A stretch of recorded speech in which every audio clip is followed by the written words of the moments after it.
Құрметті көрермен, биыл қазақтың ұлы ақыны Абай Құнанбаевтың 175 жылдық мерейтойы республика бойынша атап өтілуде.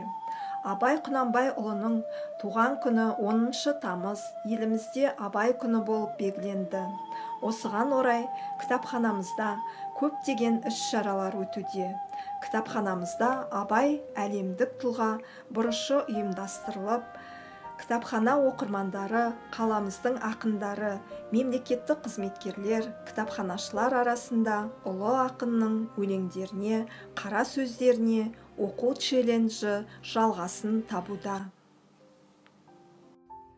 Талай сөз бұдан бұрын көп айтқанмын, түбін ойлап уайым жеп айтқанмын.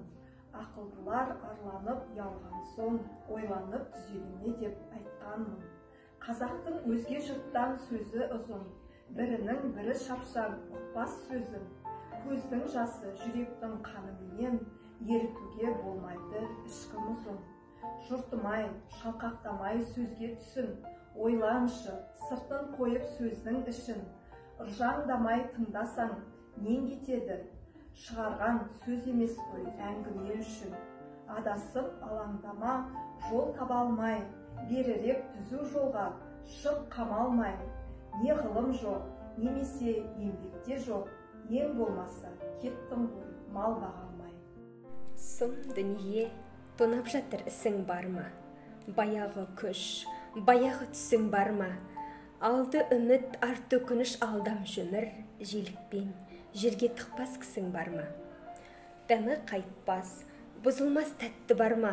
Бір 5 күннің орны жоқ апты қарға, қай қызығы татиды қу өмірдің тату дарас, жақынды жат қыларға.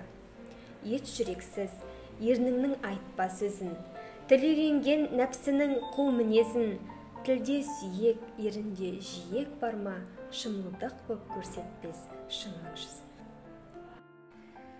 Өлең сөздің патшасы, сөз сырасы, қиыннан қиыстырар ерданасы, тілге жеңіл жүдеткі жолы түйіп, теп-тегіс шымыр келер айналасы.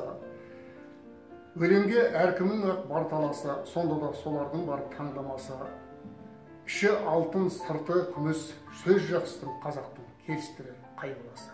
Құлақтан кіріп бойдалар, жақсын мен тәттіге, көрінге түрлі ойсалар, әнді сүйсе мен чөсей.